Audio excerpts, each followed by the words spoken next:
زمونږ چې دی نو صاحب آزاد کوي چرمین صاحب او مراد سعید صاحب چې کوم د دې څوک ولاړه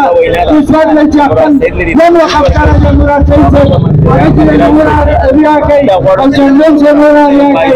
او چې لکه زمونږ د سیاسي چې دی نو د قرآن دی او د دینه Aku berat mata kalau orang mana sifat ini. Kita macam mana samai. Kita kan dia akan mana. Kita dia insyaallah harus korban dia. Om tidak akan. Kalau cermin saya tak ada kau. Kalau terpaksa kau. Insyaallah juga akan macam kau ni. Kalau mati semua.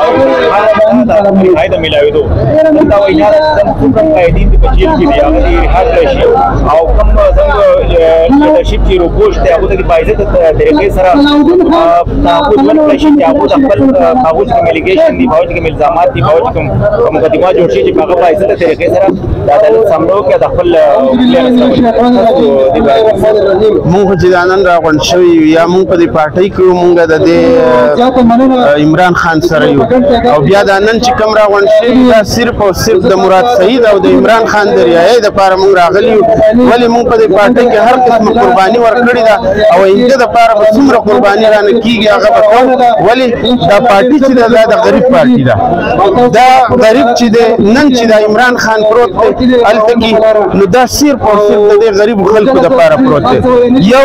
زمونږ مراد سعید چې کوم دی مراد سعید د دې علاقې د امن خبره کړې ده او په هغې امن په خبره باندې هغه نن مطلب دی لکه ورک دی ولې ورک دی په کار دا ده چې عمران خان او مراد سعید دا زمونږ لیډران دي په کار دا ده چې دا فورا رهاشي او دلته دې راوکړي چې زمونږ ورکر سره دې ودرېږي دا زمونږ مین کسان دي او انشاءالله زمونږ چې څومره قرباني کېږي په پارټۍ باندې په کوم ورکر باندې کومه قرباني راځي هر قسمه قرباني کوو تیار یو او مراد سعید او عمران خان رعایي لازمي موږ غواړو هر روز که نه یوسف هلته کې او هلته کې په اسلام آباد کې به احتجاج کوو انشاءالله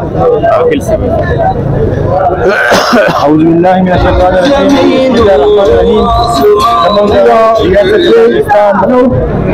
او د پاکستان چې کومه قوم د مطالبه ده چې د مراد سعید خلاف او د عمران خان خلاف انټیګل دفاع ختم کړی شي او مراد سعید یې منظر عام ته راوستلی شي او د هغه خلاف بیا عدالتونو ته وتړلی شي ځکه چې هغه بې ګناه دی او څه قسمه دهشتګردۍ هغه بیا د پاکستان استقلاليت او د ریاست نه دا مطالبه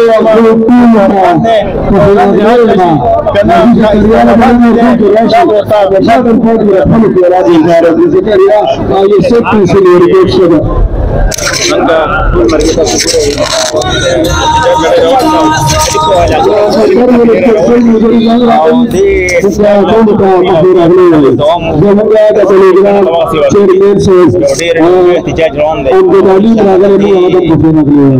احتجاج لړۍ ان شاء الله تاسو جاری ده خیر موږ مطالبه کوو مشر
Aku ملګري پښتني ولې پښتو لکه افغاني دا سترګې د حالاتو د تکلیف سم افغاني ملګري پښتني لکه پښتو لکه افغاني دا سترګې د حالاتو د تکلیف سم افغاني د ټول امت مسلمه اغیار پکې لمبېږي نو تربیت کولی نه شو دا سیند کا باسین چې به نور لګول غواړي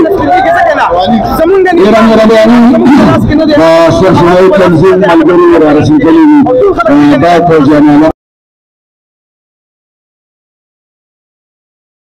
خبرې کوه عوام او قوات هغه راوتي دي د دې لپاره زموږ سره ون فنډ ایجنډا ده چې عمران خان دې رعایت کړی شي مراد سعید دې رعایت کړی شي زموږ په کسانو باندې په پی ټی آی والو باندې چې څومره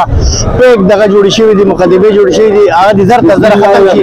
څنګه چې د نواز شریف د بهر ملک راولي او د لندن پلان مطابق باندې باندې 200 مقدمې هغه ازادي دي شي عمران خان کوم ګناه کړی دا عمران خان دا ګناه کړی خلکو له 10 لک روپۍ هر یو غریب فریډ له بچت کې خو دې سیاست کاري ورکړي سیاست کار تاسو دا نه وتی چې 15 شپږ اپریشن کړی دي مهرباني وکړئ موږ دا ریکوست او هغه ادارو ته کوم په ناجایزه طریقه باندې عمران خان یو ځل نه کړی ادي در تر ختم دي مهرباني سره مراد